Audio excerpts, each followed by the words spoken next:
अब इसमें छोटा सा उदाहरण है। मंदोदरी बहुत पतिव्रता स्त्री थी। अपने पति को दुखी देख करके उन्होंने एक दिन उनको कहा कि पति देव, आप तो हर तरह का रूप बना लेते हो। कभी साधु बन के सीता जी को हरण करने चले गए, कभी और कोई रूप बना के किसी को डराने चले गए, कभी भयंकर रूप बना के शत्रु को भगा दिया। एक दिन आप ऐसा करो कि राम का रूप बना करके चले जाओ, सीता दौड़ करके आएगी, आपका आलिंगन कर देगी, फिर आप सीता को आलिंगन करके उससे सतीत्व उसका भस्म हो जाएगा और आपकी इच्छा पूरी हो जाएगी। तो रावण ने अपनी पत्नी की बात मान ली। वो राम का रूप बना करके वहाँ अशोक वाटिका में पहुंचे और वहां से भाग करके दुखी होकर के रोते हुए घर आए।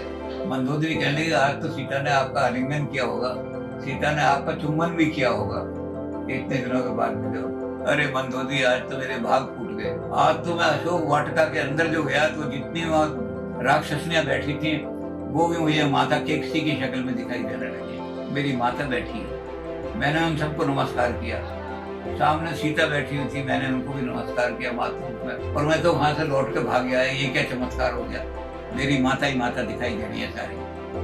मंदोदरी कहने लगी, पति देव, अभी तो नकली रूप धारण किया था राम का, तब आपकी इतनी बुद्धि इतनी निर्मल बन गई कि संसार आपको स्त्रियां, अगर आप राम के गुण अपने आप धारण कर लो तो संसार की सब स्त्रियां आपको माता के रूप में दिखाई देंगी। तो जब हम प्राण प्रतिष्ठा कर देते हैं राम के अंदर, तो उन गुणों की हम पूजा करते हैं। उन गुणों को हम धारण कर लें तो राम की तरह से हो जाएंगे। तो उन मंत्रों की पूजा की जाती है, पत्थर की कोई पूजा नहीं करती।